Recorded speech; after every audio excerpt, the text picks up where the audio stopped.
4 Judo black belts coming together and discussing some important things in Judo that definitely need to have some attention.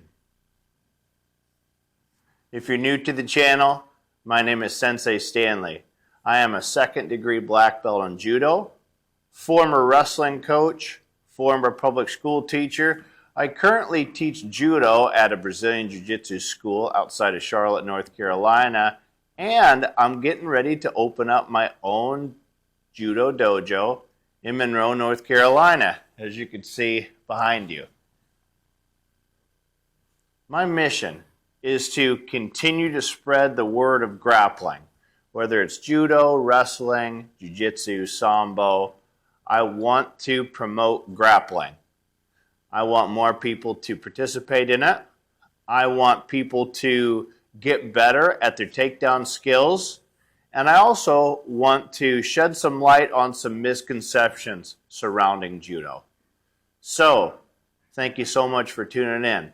This is the Well-Rounded Grappler, and I have 4 awesome individuals on the podcast today.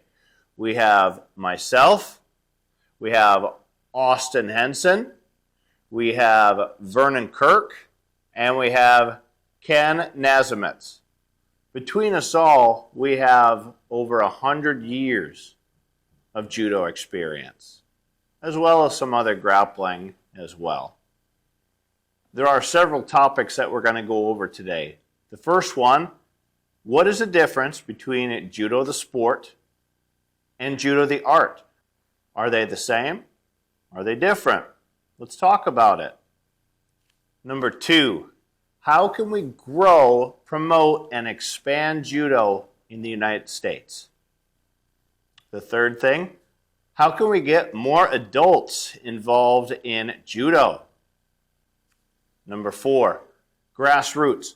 Why is it important? And why does it need to be promoted?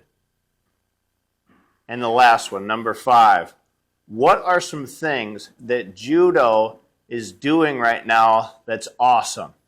All this and more on this episode of the Well-Rounded Grappler. Thank you. This episode is sponsored by Danro Judo. Danro Judo is a trademark with decades of tradition and experience in the development and production of high-quality martial arts gear. Founded in 1936 and becoming part of Quan in 1997, Quan USA is the exclusive and official Danro dealer in the country. Danro carries products that are International Judo Federation recognized for the highest competitors in the sport and is the ideal gi for training and competition. Danro products are available for sale online at www.danrousa.com. Danro is DANRHO and arrive to most places in the U.S. within 3 to 4 business days. Also, as of right now, I am a wholesaler for Quan USA and Danro. From now until the end of January 2026, you can get 25% off of all Judo products on danrousa.com if you use the code COLE25. That's COLE, C-O-L-E, the number 25. If you enter this at checkout, you're going to get 25% off. If this is beyond January 2026, you can contact me directly, Cole Stanley, and I can get you 10% off of anything in the martial arts catalog for Danro and QuanUSA.com. Thank you. Well, welcome everybody to the first Black Belt Roundtable on the Well-Rounded Grappler. So I have myself and 3 other black belts with me to discuss a couple different topics surrounding Judo. And man, I'd say between us all, we probably have over 100 years of experience. So me, The host today, Cole Stanley. I'm a second degree black belt in judo. This is year 25 for me. So if we could just go around and do introductions. Ken? My name is Ken Nazemetz. I am a Godon fifth degree black belt in judo, and I am looking at 20. Let's see, started in '94. So what is that? About 20, 30 years, something like that. Austin? Yeah, Austin Hansen. I'm a Yodon fourth degree black belt in judo. I started in January of 2009. So I don't know, whatever the math is on that, 15 years, 16 years, something like that. Mhm. 16. I didn't know we were going to have a math class today. So Vernon? Vernon Kirk. I've been training since like May of '09. I am a Shodan, but I've never tested for anything past Shodan. So I've been a Shodan now for I think 10 years, give or take. Oops. That's awesome. So yeah, welcome so much, gentlemen. I'm so happy to do this. I really hope that we have some good insight today, and I hope that the people that take advantage of this, because it's a cool thing to be able to hear from, a whole bunch of different people with different perspectives. And I've trained with all of you. And I know how deep your knowledge is, and I know how much you all really enjoy judo just as much as I do. So, first topic of the day, judo, the art versus the sport. Is it the same? Is it different? I'm going to start out with this one. So, and I've talked about this quite a few times, is when I came through judo and every club that I went to, we were always training to compete. If a new rule came out, we changed how we did things. We talked about the newest tournament coming up. This is what we're going to do. It's not that everybody was being forced into it, but we were in a competitive mindset. We did a lot of conditioning. We were going towards competition based. Now, once I started doing jiu-jitsu, I started to see how limiting sometimes judo can be whenever you just try to train as the sport itself. And I have to really attribute jujitsu to kind of helping me slow my judo game down and not really worry about I can only have this grip for 5 seconds. I can only grab here. I can't grab the leg in this rule set. I can in this rule set. But I'm able to kind of separate them. So in reality, I like the art a little bit better. And I think that it's awesome to dip into the old rules of judo and do some leg attacks and, not be limited by some of, the current competition rules. But I mean, they're the same, but they're different. But I think that either way, judo is awesome. But, sometimes it's considered an art and sometimes it's considered a sport. So, what do you guys think? Sure, I'll jump in. I mean, simply put, the sport of judo, within Shiai competition, that's a slice of the pie. It's not the entire pie. Sport, in my opinion, is a means to express your judo in a limited circumstance, right? When we talk about the sport, we're emphasizing, safety, technical demonstration, capability, so on and so forth. Obviously, when we have rules, regardless of combat sport, MMA, Brazilian Jiu Jitsu, whatever, it restricts what you can and can't do. So is it the total expression of the art? No. Obviously, IJF rule set, you can't grab the legs. Kosen, you can. Freestyle Judo by Steve Scott's a different rule set. Brazilian Jiu Jitsu, is the Newaza expression. Sambo's a different thing, so on and so forth, right? I have a fourth degree black belt in Japanese Jiu Jitsu as well, and a purple belt in BJJ. I'm sure everybody here, I know Vernon is a dual black belt as well. But with those different rule sets, or even like in traditional jujitsu, it not having the same restrictions of traditional rule set unless you play by the JJIF, and that's a whole other conversation.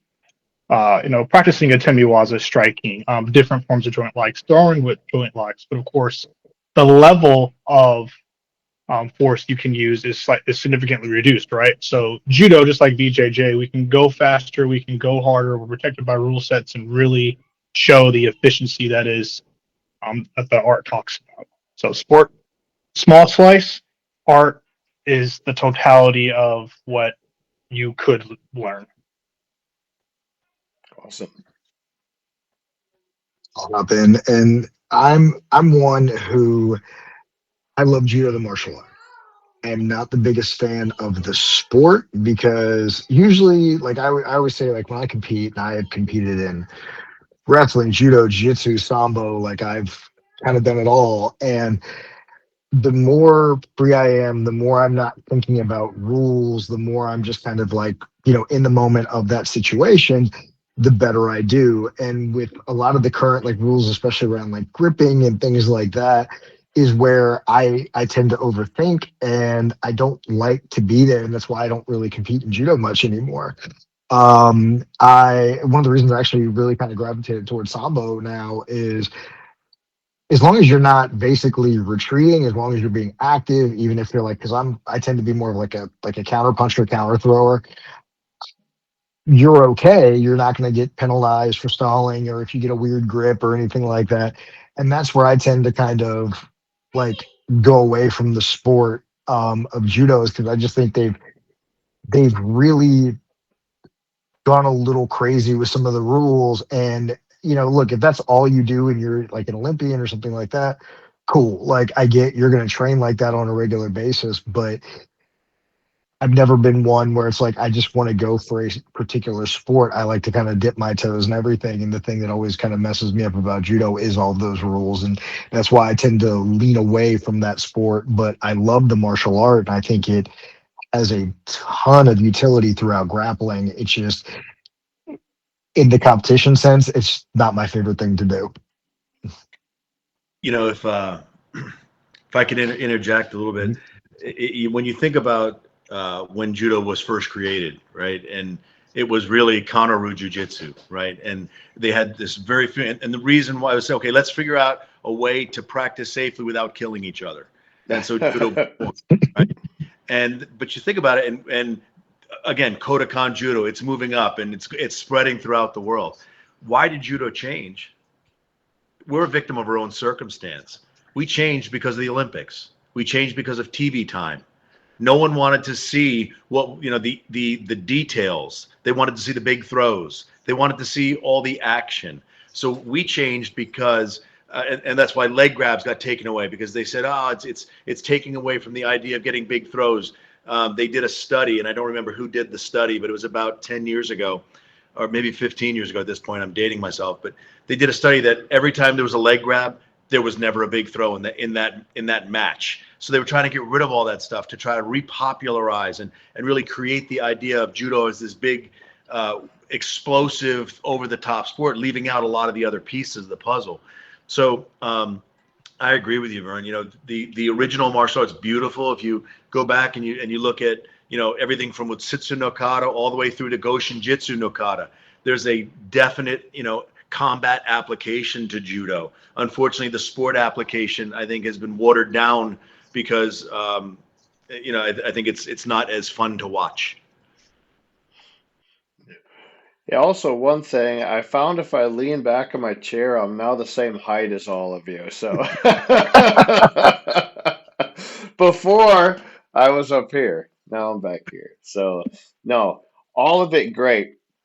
And I'm starting to definitely see, this trend with people that have been in judo for a while, that especially when, all of us are either to the point to where we either don't compete much or we don't compete at all, we start to fall in love with the art of judo itself. And I know, Ken specifically, whenever we came up through judo, we were allowed to do leg grabs for the first, 10 years that I was part of judo and the first 15 that you were with, that you started judo.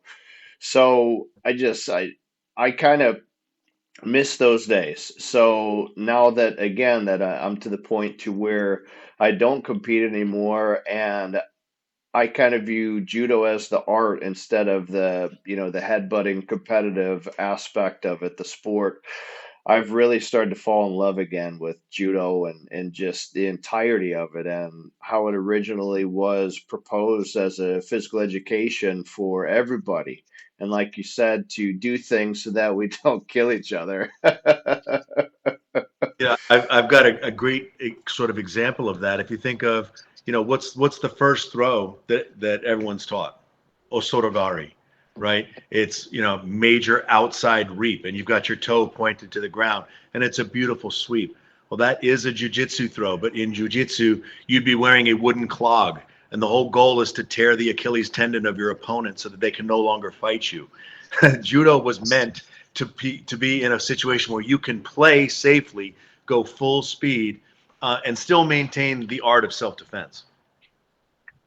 And I mean, I think you're 100% correct on that. And honestly, it's like I look at the way the rules are now, and everybody's right. It's around the Olympics and things like that. But it's like, it's funny to me because on one hand, yes, you're bringing in, you're kind of getting a bigger audience, for lack of better terms, or, it's becoming more of a spectator friendly sport.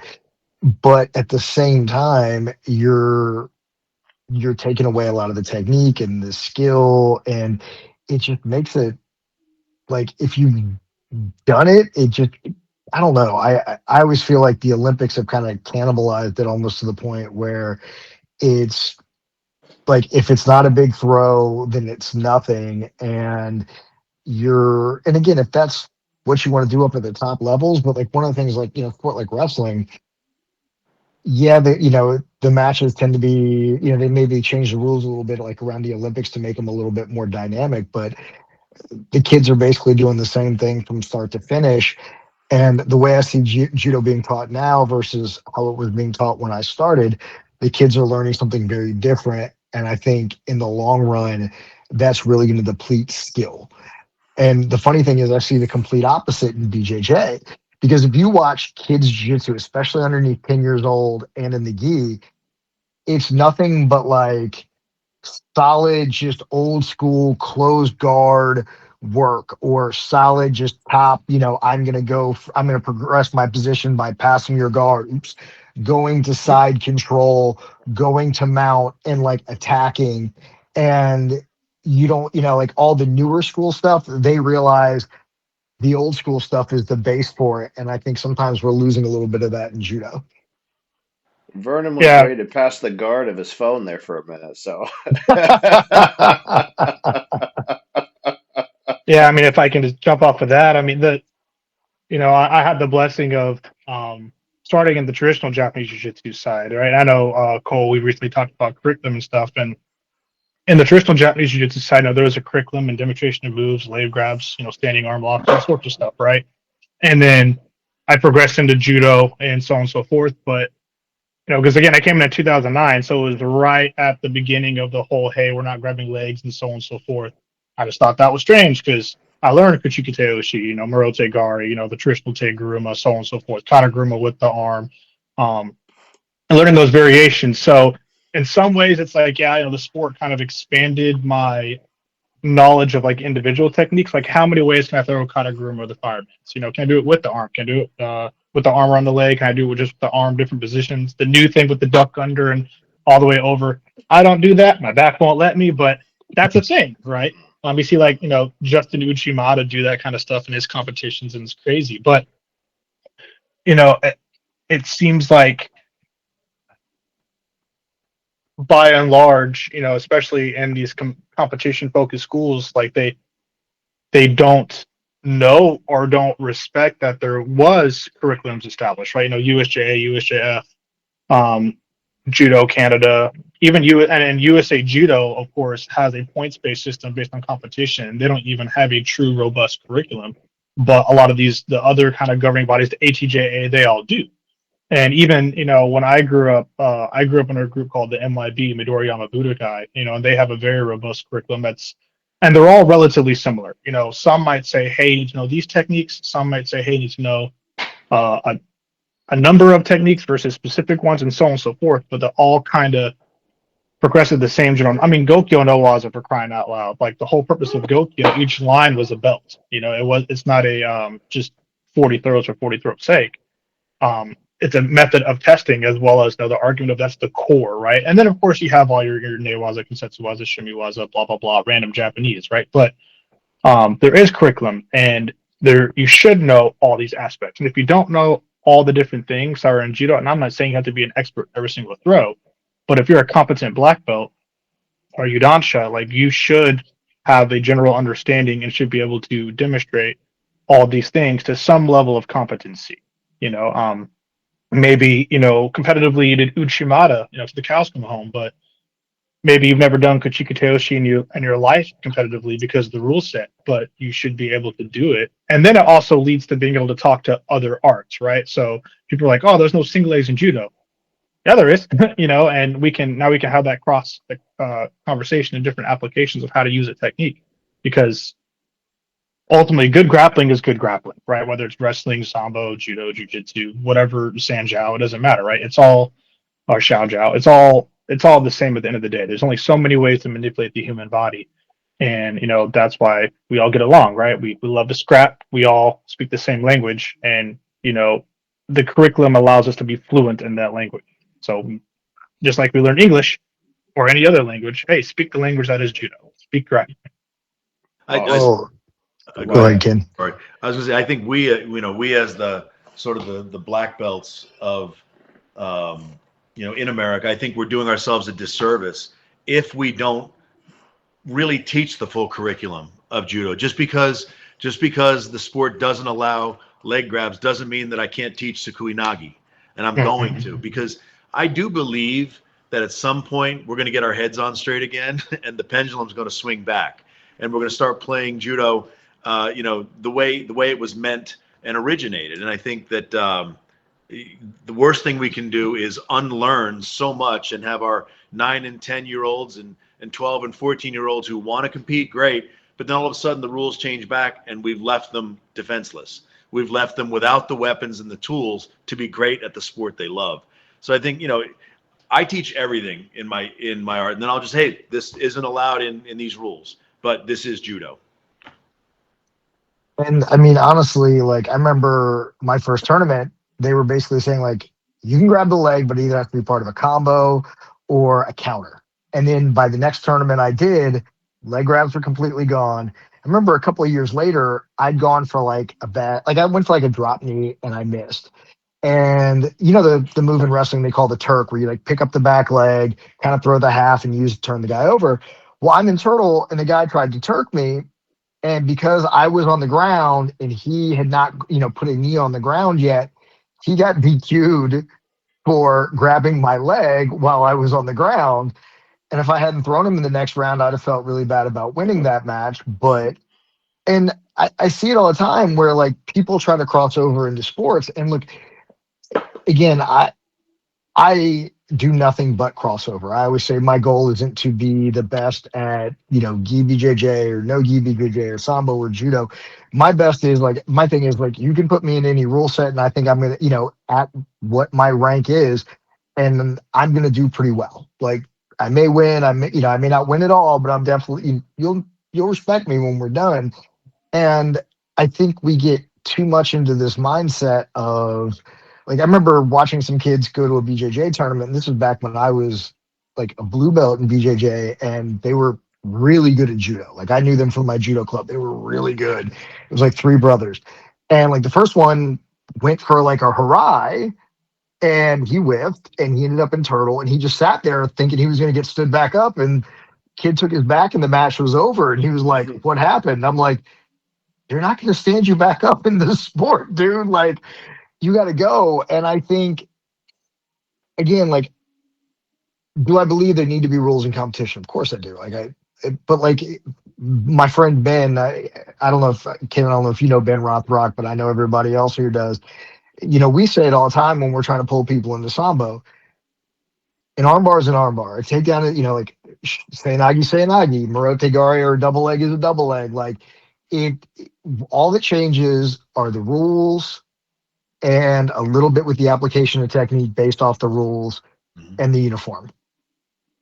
that's really like, if you're grappling, you're grappling. Like, what you call it, at the end of the day, like, does it matter? Yes, to a point, if you're trying to, go further in that art. But at the end of the day, a good judoka should be able to go into a gi BJJ match and at least hold his own, you know, and vice versa, and so on and so forth. And I just think we lose more of that with when we become more specialized, and I don't necessarily know if that's a good thing. Great. Awesome. Lots of passion already, if you can tell. So I love it. That this is why I wanted to get all four of us together because I just love the passion. You know, let's move on to topic two. And one of the biggest things that I think we need to start talking about more and more in the United States is how do we grow judo? How do we get more people interested in it? What are some good ideas? What are some approaches that we can use in order to, grow judo in the United States? Who would like to start this one? I can go again. It's no biggie. Austin. Something we're seeing with success. Shintaro Higashi in your interview, he kind of talked about this as well. And I mean, recreational judo. But what does that mean, right? We say that go grassroots, go recreational. Cool. It's a nice catchphrase, but what does that mean, right? Well, how you teach in these dojos, right? One, encouraging black belts, like, hey, go teach, like empower them to go teach. Be worried about organizations and so on and so forth. But you can partner with BJJ schools, or I taught at a Taekwondo school for a little bit of so on and so forth. I'm blessed to have a dojo now. It's where I'm speaking from, but uh, respect and understand that a lot of these places may not want competitive judo, right? Some of the jiu-jitsu guys may want a general understanding of some throws that are high percentage or whatever for jujitsu. And that's a whole different topic of conversation in of itself.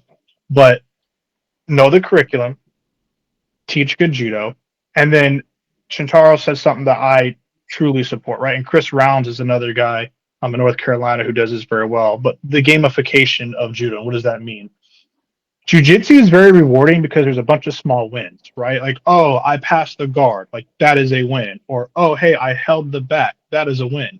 Judo we see as kind of a all or nothing, high risk, high reward type of thing where I either get the big throw or I don't.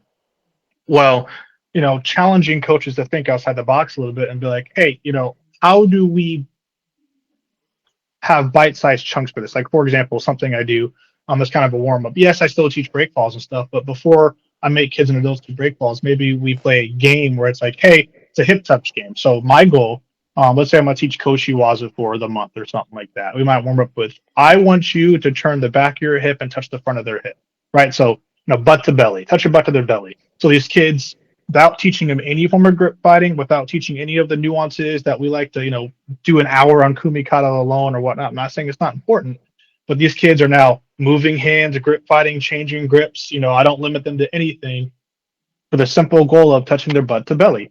And now these kids are now learning how to turn and they're not scared to turn and so on and so forth. The adults obviously get way more technical pretty quickly.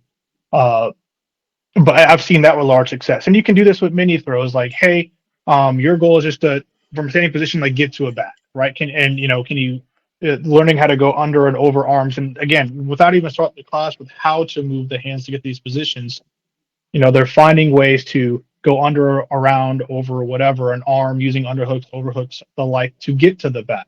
Or trying to touch like, hey, let's talk about like Seyanagi or hand techniques, and various ones. It's like, well, hey, maybe we'll start with trying to get your back to their chest. Like, hey, can you touch their back to chest? Maybe play leg tag if I'm going to teach leg attacks. Like, hey, all I want you to do is see if you can touch their leg. If you can touch their leg, you get a point, restart. And there's all kinds of games you can play. I know there's the catchphrase now, the constraints led approach, CLA, the eco stuff, and arguably this falls into that realm. But ignoring the science of that, again, just that dopamine factor of, hey, how can I give you small victories that make this fun and exciting and warm up your body and make you feel like you can do this? Because if I jump in, we do some calisthenics and some running, and then it's like, hey, we're gonna do Kaito today, and this way you throw them hard and so on and so forth. Sometimes that kind of runs people away, right? So we have to do better at making the class more fun and more active while still teaching skills and not punishing people for um maybe not getting something right, because we've all been there where it's like maybe we're doing a say an agi or something in a class, and some people are just really good at it and some people are figuring it out, but unfortunately the people that don't get it are getting slammed over and over and over again, right? And there's a lot of things we can do up until the moment of actual the throwing of the person that can build skills. So I'm not saying diminish the throw at all. Of course you got to do the full throw, right? It's not just uchikomis, it's the nagi komis, the throwing practice is important, and crash pads and so on and so forth. But the second piece of that though is, and maybe this is kind of just a generational thing and whatnot, but we we as gym owners, jujitsu is doing a much better job of this. But I mean, the social media, like, get online, show the classes, show kids playing, show these games. Not being afraid to post an imperfect thing online. I mean, I'm pretty like now, and I say this as something I'm practicing myself. I'm pretty consistently getting 1, 2, 3,000 views across multiple platforms, per short that I post. It wasn't that long ago when I only had 5 people watch it, but not being afraid to just consistently post and put that out there, and that rapidly grows these dojos. It rapidly grows these gyms. Again, I big respect to Brazilian Jiu Jitsu, not just as an art, but like, hey, like these guys you get these young and middle-aged energetic dudes and ladies getting out there, and they're not afraid. It's not just podium pictures, right? It's like, wow, look at all these kids having fun, look at the smiles, and look at the homeschool programs, look at all this stuff. We kind of look at karate and taekwondo and back in the day and how they did advertising and stuff, right? I mean, some of the cheesy YouTube videos and stuff we laugh at, but people came to the gym. And lastly, not being afraid to being entrepreneurially spirited, right? Like, something that was a big deal. I don't think it's as big of a deal now. But the idea of giving judo away for free and so on and so forth. And it's like, hey, this is America. Unfortunately, it's not going to work, right? Or at least not anymore. Maybe once upon a time. Not being afraid to charge a fair price for your services and expect people to pay for that. And being open about that, a lot of people, with the salesmanship and stuff, they kind of like not want to express their pricing. I'm like, hey, as soon as I talk to someone, I'm like, yep, it's uh, you know, unlimited classes, 130 a month, 1 day a week, $60 a month. Saturday's a free open mat, but it's not a real class. Tell them right up front, hey, this is the cost, but this is what you're going to get, right? And if the cost alone scares them away, the reality is like they're probably not going to sign up anyways. It's a money thing, and that's fair. If I go to the grocery store and there's 4 different types of milk right there, like, hey man, I'm not buying the $12 thing of milk. I'm probably buying the 350. You know what I mean? It's milk, but also then we get into the whole quality of service stuff. But yeah, just not being afraid to put it out there frequently, all the time. Show yourself, show what you have to offer. And, it's not going to turn people away. They're going to get curious, drive that curiosity. They'll come in the gym. They'll want to see it. They'll want to feel it. And, if it's not a fit, the beauty is there's tons of gyms. There's tons of martial arts. Like, hey, maybe you don't like grappling. You want to, go do Muay Thai. You want to do karate. You want to do Krav, whatever. Like, go find what fits you. It's a capitalistic market, man. Like, sky's the limit. I remember this is going back, I'm dating myself, but early 90s, I was training with my Sifu in a different, in Jeet Kune Do. And, he trained under K and Chai kickboxing, and he had this big sandbag, 500-pound sandbag. We called Sandpaper Sally. And we would kick that thing until our shins would bleed, right? Well, there'd be people watching it, and one by one, people would leave because nobody wants to do that. I'll be, as gentle as I can with it, but judo's hard. And it's great. Kids are not afraid to bounce off each other and bounce off walls and bounce off floors. Adults, it scares them. And so I think a lot of times when they walk into a judo school, it's very, very difficult, especially even when you just start teaching roles. If you've ever noticed, and you've probably noticed this all in your gyms, when you start teaching adult roles, after about the 3rd or 4th set of roles, they get dizzy. And it's not because they can't do it. It's because their inner ear isn't used to and hasn't created an equilibrium for going upside down over and over and over again. Eventually, none of us even feel that anymore, but it takes some time. Yeah. And so I think the best way to build judo in America, especially in the adult community, is you have to take it slower. I remember when I first started, I did no throws for 30 days. For my first 30 days, all I did was roll, learn how to fall. I learned how to fall 8 different ways. And as soon as I knew how to fall, then they let somebody just fall on top of me. It was a slow progression. I know today in sort of American society, we all want it yesterday. I want it. Hey, look, I saw that. I want to be able to do that next week. Well, unfortunately, it doesn't work that way. And if you look at the way judo has been taught for 100 years everywhere outside the United States, why has it grown? Why is there 500,000 judoka just in France alone? The reason is it's taught a more traditional way. And when you teach a more traditional way and you don't give the get it now attitude, if you can get that out and say, look, judo is life. It's a long-term kind of progression. Let's get you there safely. Let's get you there in a fun way, but let's get you there so you want to stay. I've always found that if you take judo and someone wants to do judo too quickly, you lose them out of the dojo pretty quickly because either they hurt themselves or they realize that judo hurts. Well, I will actually, I definitely agree with all that. And I know Austin and I started in the same year, but I think I'm a little bit older than you. So I was 31 when I started. And I kind of got suckered into it. The story was I took my son, and at the end of class, he was 5. My instructor goes, so, I'm asking the standard questions. How much? How many times a week? Blah, blah, blah. And he goes, all right. He goes, big guy, where are you going? I'm like, class is over. And he goes, the adult class is starting. And I'm like, you think my 5-year-old's ready for the adult class? And he's like, come on, dude, get out of here. And look, I was 290 pounds. But at the same time, I played college football. I wrestled. I was used to a little bit of that violence. And actually, I kind of missed it.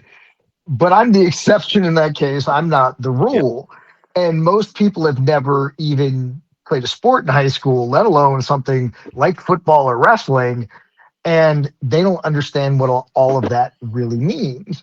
And I think the best I actually ever heard it put, and I wish I could find it, but I remember reading a blog post, and I know everybody has their own opinion on her, but from Anna Marie DeMars, Ronda Rousey's mom, and this is from like probably 2011, 2012, and she called it the death of judo. And it was basically like, here's how most judo schools are in the US. You have some old sensei who's got a pot belly, who shows up, he makes everybody do these grueling warm-ups that he doesn't participate in.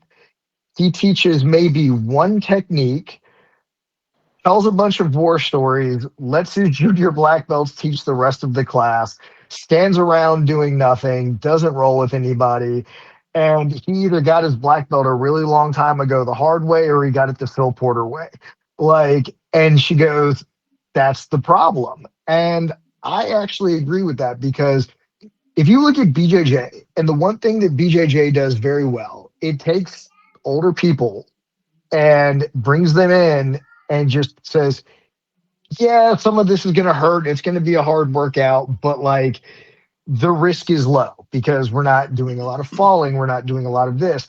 And here's the one thing that, especially the more traditional, like the ones that teach the self-defense BJJ schools, don't really tell you. And I get a lot of heat when I say this publicly, but I'm going to say it anyways. I took a lot of Taekwondo as a kid, and the first thing they always taught us was one-step sparring, which is, does everybody know what that is? It's a very traditional, I throw this really fake punch, and then the person I'm throwing the punch at does this very traditional, I'm going to block it and I'm going to, throw a punch myself or a kick. If you look at most Gracie self-defense, it's one-step sparring for judo. I'm going to throw this wild haymaker. I'm going to block, and here's a no-go shoot. It's things like that.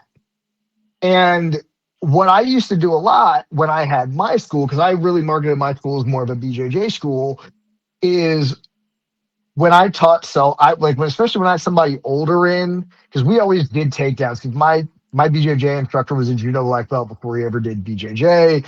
I walked into a BJJ school 6 months after starting judo because a lot of my friends in the judo school were beating me on the ground, and they're like, "Oh, we go to this BJJ school as well." So I was like, "Well, now I have to go learn that."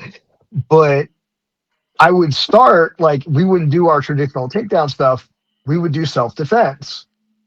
And after a few weeks, and after they were into it and they were starting to get it, all right, we're gonna do some judo today. And you can see a lot of them get scared. I'm like, I'd start off with one of the throws they already knew. I'm like, remember when we did the self-defense thing and blah, blah, blah? And they're like, yeah, this is literally the same thing. The grips are just different. Oh, that's it? That's it. And I think we miss a lot of that. And like I said, I think it's hard. Like, again, I look at this from my mindset, and I'm probably wrong for this, but there's a lot of BJJ schools that won't let people roll for the first like month. I've heard even 3 months in some cases, which is wild to me. But like, I think, if you just have somebody falling for the first bit, I think again, I know I wouldn't last in a situation like I don't that. think anybody would in America anymore. Right. I agree with And you. no, you're not wrong though. But I also feel like if we can help ease certain people into it, I think it Totally would go a agree. long way. And the other thing that I think would help grow judo in the US that at least I know in Europe is kind of frowned upon, and maybe I'm wrong on like again, like just from the stuff I read and whatever, you guys may know better than me and shout me down. But like I know in France particularly, they're not very big on crossing over with certain sports.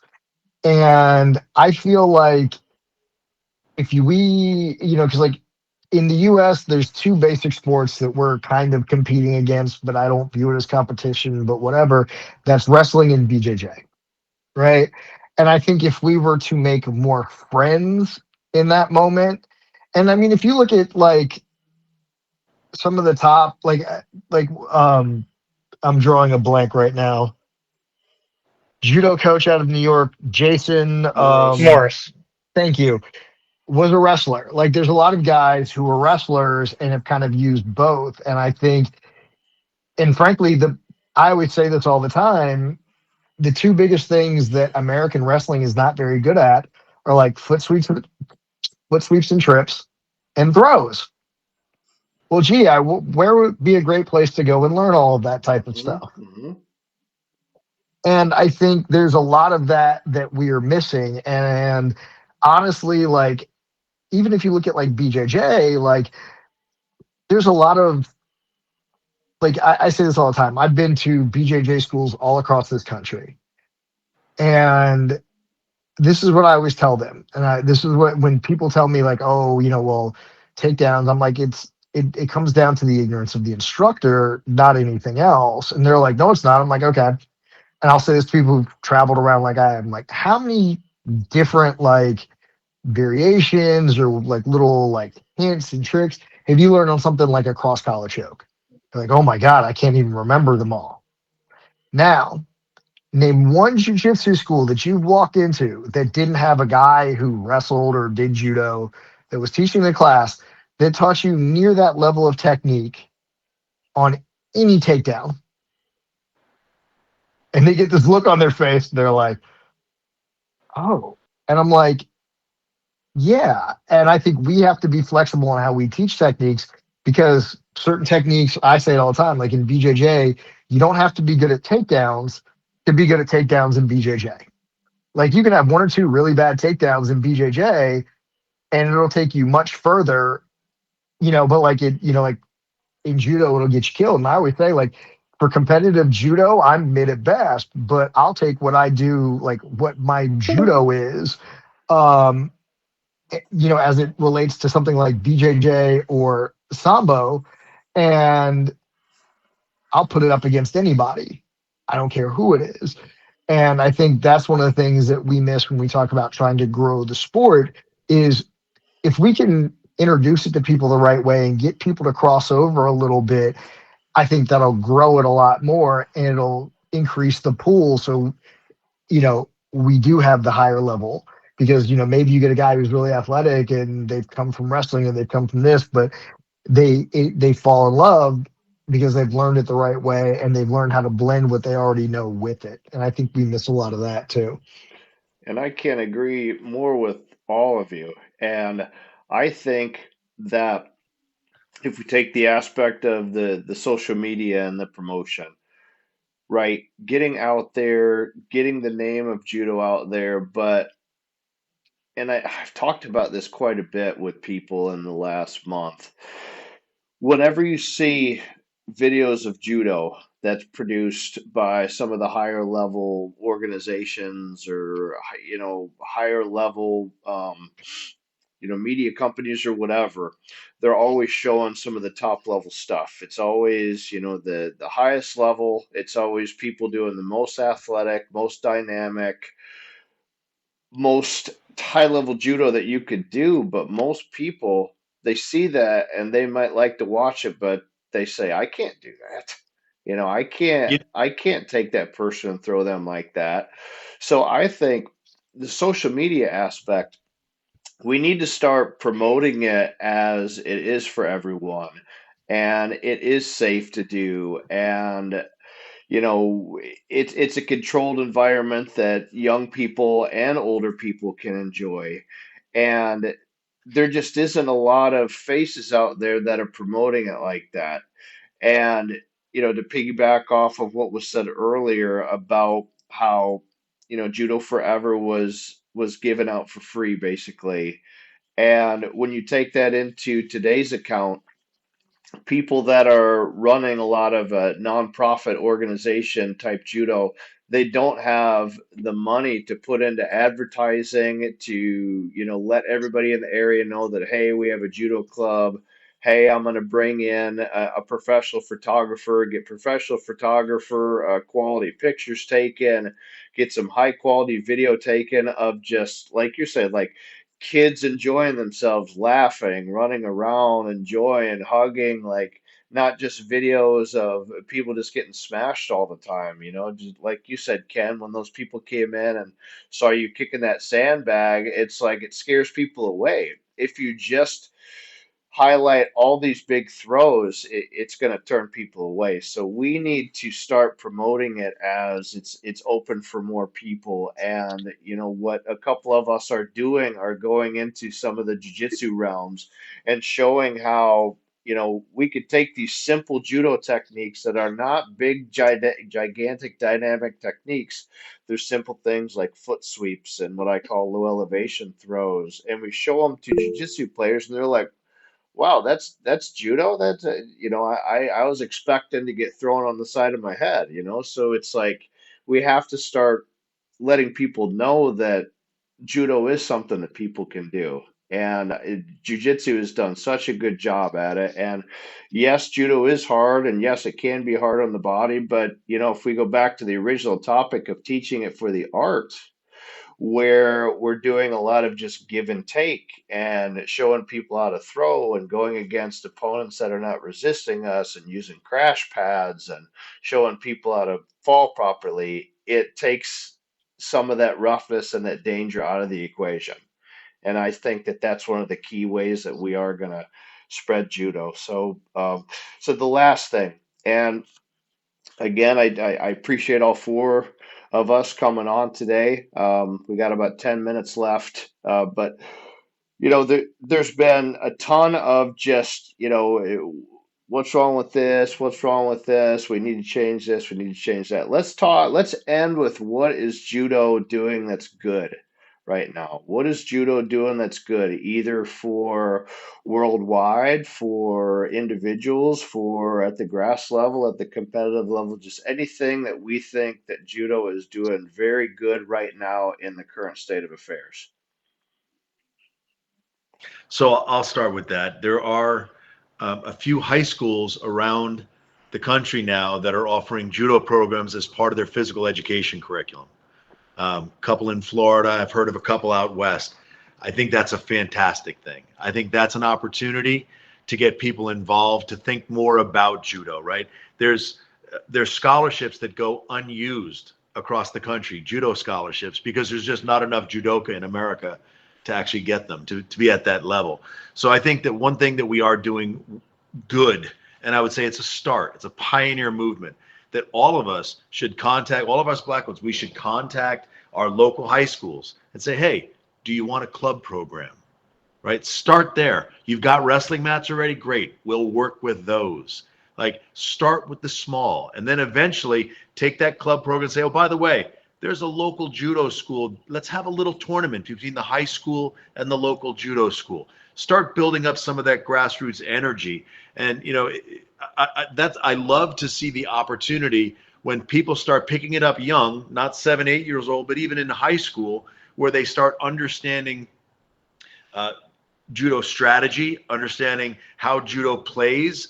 And, you know, I think that's going to lead more to the young adults wanting to play judo, because as all of us here know, you know, you played football in college, Vernon, I played football in college. Once your college career is over, you're really not going to put a helmet on again. Nope. But in judo, we can play till we're 70s. I've got a Yep. picture of one of my teachers and I. You know, he was 76 years old. And he was still on the mat with me. So I think there's a great opportunity for us to introduce it young, like I said, in maybe the high school realm, and we've done it a couple of times across the country, and then start moving it into the young adult population. Yeah, if you don't mind, I'll take the next one real quick. You know, first and foremost, what I really love seeing again, it goes back to what I said earlier, seeing these new coaches that are humble and willing to plug into these other arts and make those connections. You know, judo for a long time has been this kind of isolated thing where it's like, oh, traditional judo, loyal to your sensei. Which I'm not saying loyal is a bad thing. It's not what I'm saying. But I'm saying when you become closed-minded to the thing that is grappling or other martial arts, it just limits exposure, right? These guys are willing to go out there and train in jujitsu schools, karate schools, so on and so forth. Start with, you know, humble beginnings where it's like, hey, 1, maybe 2 days a week in these other locations and exposure. And sure, there are some people that are gonna want to stick with BJJ or karate or whatever, but there's quite a few people that are like, oh, I kind of like this judo thing. Can we get some more of that? And then you lean into that. I mean, again, I use myself as an example. That's why we have the place we have now. I started teaching at a taekwondo school and a jiu-jitsu school specifically, and grew into, you know, now we have a steady flow of students here in Sanford, North Carolina that come through our gym and they want to do judo. We have a judo only program as well as a jiu-jitsu program, and we have a lot of people. I mean, I have about a 600 square foot spot. It's not very big, but you know, I got like 12 adults consistently, if not more, on these mats in a 500, 600 square foot spot, and that's awesome. And some guys that are coming from competitive gyms that are like, hey, we want to come train with you. So you know, to these and you know, influencers as well. You know, whether it's Justin Florence, Jay Flow, or you know, Shintaro now trains. He has a purple belt in BJJ, and you know, the Travis Stevens has a black belt in BJJ, right? He talked about how he wanted to work on his Nawas and his story. You know, all these guys that, you know, and again, it sounds like I'm really hyping up BJJ. It's not what I'm trying to do, but it's one of the lowest barriers of entry, right? Same thing with wrestling. It's like some of the wrestlers that you see that's like, wow, they know the foot sweeps, so they know the back trips, they know the hooks and the reaps and so on and so forth. It's like, oh, where'd you get this from? And it's from judo, you know. And my son, you know, recently, so far this year, he's undefeated. He was undefeated last year as well. He's doing pretty good, and he leans into that judo background to help him, you know, do well. And Ken, I hate to do it, but you know, I like the idea of the school thing. I disagree with it to an extent, and the only problem is the school districts are incredibly limiting on who can teach some of these club programs. So unless you're like a teacher or an employee of that school district, you know, yeah, and Cole, this is your background. I mean, Right. you're the SME here, the subject matter expert, right? It's like I have the, you know, the grace of having a great job that pays me well, that I work 6 in the morning to 2 p.m. So I could run an after school program or help out with the wrestling team or whatever. I can't do that because I'm not an employee. So it's like, Austin, well, hold on. go to a charter school. Charter schools will let you do it. Don't go Oh, through okay. don't go through Private a schools too. Yep. yeah. Okay, good to know. See, and that's information that I'm sure a ton of people don't know. So that could be a great social media reel for, you know, it's like, hey guys, by the way, you know, if you didn't know this, do that and put that out there. And I'm sure somebody would eat that up, you know. Judo in schools would be great, right? I mean, I'm not knocking. I think that'd be awesome. Steve Scott did a podcast, you know, on Cole's podcast as well, talking about we had a chance to go collegiate and work our way down and how that kind of got shot down. And that's a fascinating study. But anyways, I think first, no, we really gotta there's multiple layers of levels of effort here, right? Where it's like, hey, like people that are willing to coach at these schools, and again, thank you for telling me that. Definitely going to explore that now, and being willing to tap into that. But also some of these other martial arts, like people are like, I don't have the money to, jump into a dojo right now. Okay, don't be willing to teach 1 or 2 days a week, at some of these other places. And some of these gyms are willing to pay, $50 a day or whatever.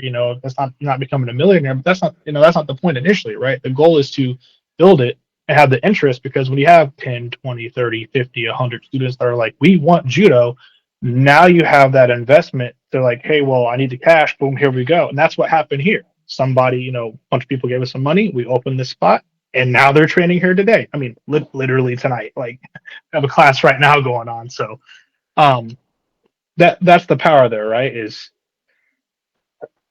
I love to see these coaches getting out there, not being afraid to put their faces on social media, show that they're working in these other gyms, and sharing the story. We have to share the story and not be afraid of doing it. I think that's going to be. We need more success stories. That's all. Just share the story.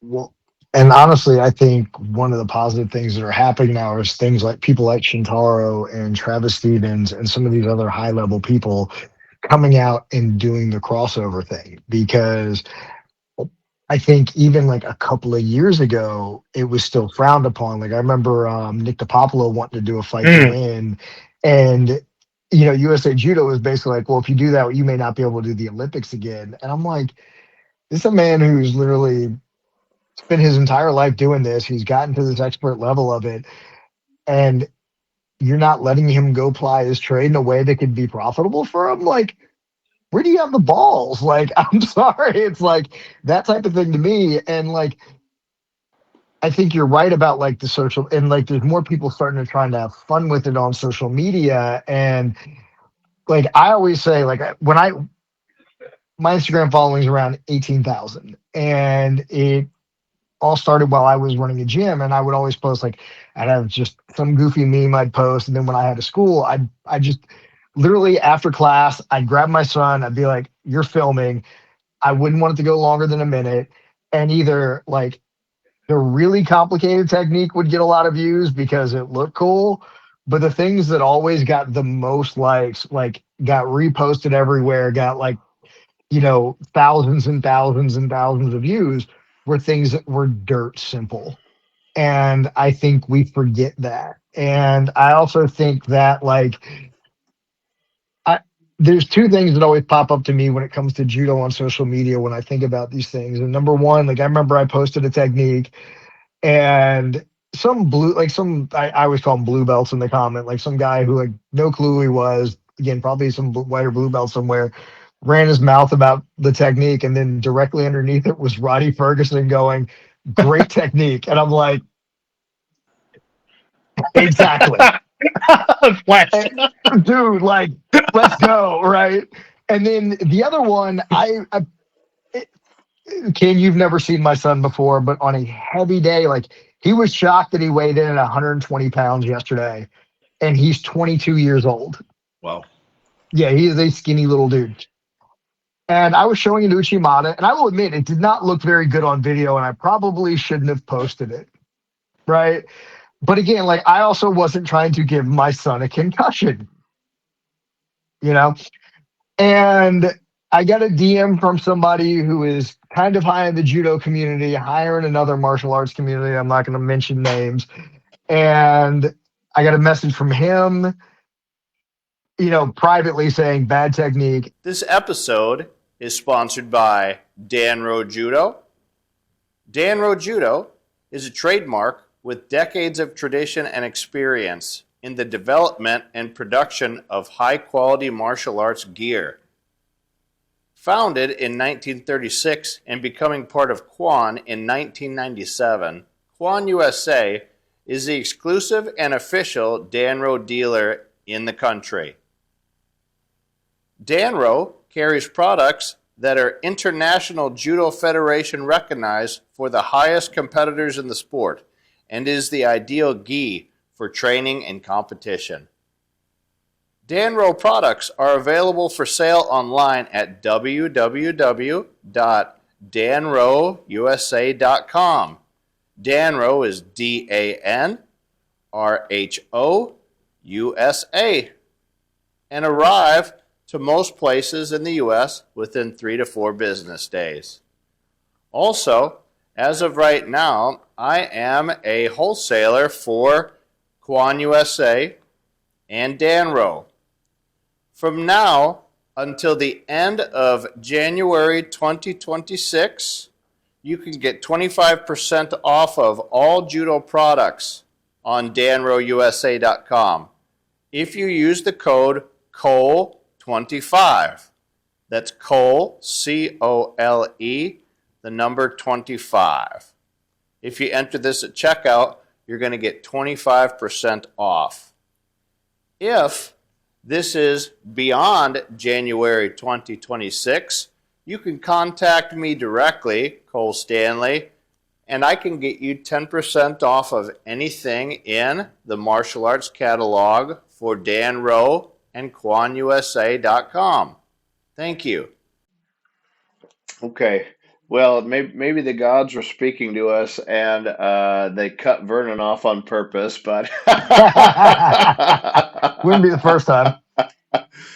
no, but I want to just throw this out there too, because one thing that I think that's happening in all of martial arts, and especially in the grappling martial arts right now, is you're seeing some of the highest level in wrestling, in judo and jiu-jitsu now more than maybe any time in history, right? And it has to do with this awesome access to information. Now, obviously, there is a lot of stuff out there for judo, but it's kind of in these, strange places like a judo TV, or you got to go on to the American Judo System. It's not as prevalent on YouTube as wrestling and jiu-jitsu, but there's definitely a lot of content out there, and there's not only instructionals out there that's free for judo as well as the other martial arts, but there is a lot of film of, all the high level competition. So just the level of competition in grappling is absolutely at its highest now than it's probably ever been, and that's a good sign and that's a good thing. And again, there's all this access to information. So now even the average person, to where whenever, even in, the early 2000s, I mean, we were learning about as much as we could from our sensei or our professor.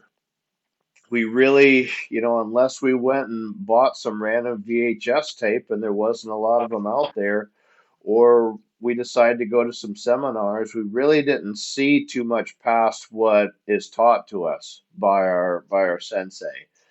So we have this big access to information. So I would say even the average grappler is better today than they were 20 years ago, just because of just that exposure, which is neat. And coaches are becoming more informed because of, all this information out there. So that gets passed down.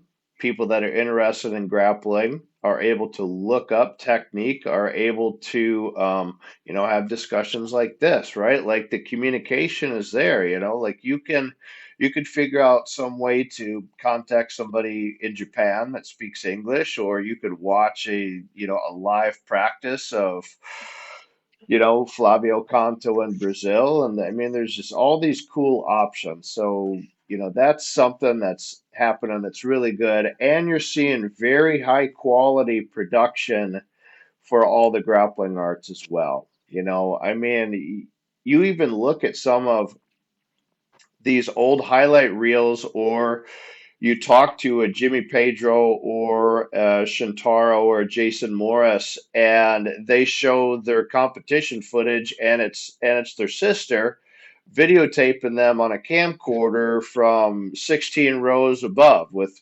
terrible, ugly, grainy footage, but that's all they have. Now you have Matt Side 4K high definition with Neil Adams being the announcer. So I mean, it's awesome. It's a good time right now to be a grappler in any art. But yeah, I think we're gonna end on that. This is just beyond what I thought it was going to be, but in the same time, I knew it was going to be awesome. So, the thing that I like about all three of you is your passion for judo is very deep.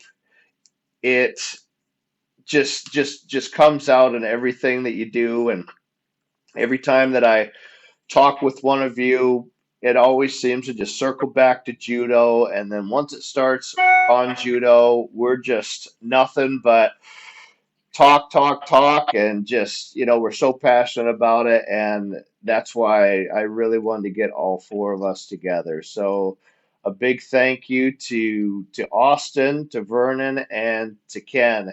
And we definitely have to do this again. I think that this is a success. I want to have different roundtables. I want to bring in different black belts, and just continue to have these conversations. I think that it shows that when you get four people together, that their main mission is growing the sport of judo and growing the art of judo, and all four of us are gonna do judo until we can't anymore, or maybe even we'll try to throw people while we're in our wheelchairs or our walkers. I don't know, but I'm just so happy and thankful that everyone decided to be part of this today. So any final words from anybody before we end it for today? Thank you for the opportunity, brother. Happy to be here. Thanks for having us. I think that the thing I'd like to say is, we just talked about all this complex judo and all this kind of stuff. Don't forget, Yamashita won 9 world championships with the very first throw we ever learned, Osotogari. Great. Thank you, gentlemen. I will be in touch, and let's continue to spread the word of judo, and let's get more people into it, and let's continue to do what we love for as long as we can. Thank you so much. Nice to meet Thank you you, guys. gentlemen. Have a great night. Thank you so much. Bye-bye. Bye-bye. What an absolutely awesome episode. Wow. I was very, very, very excited for this. Ken, Austin, and Vernon, thank you so much for participating in this. This information was so cool to talk about and learn about and be part of. If you're looking to check out more episodes for the Well-Rounded Grappler, you can click on the link for my interview with Shintaro Higashi or with Colton Brown. Thanks so much, everybody. Have a good day. Keep training hard.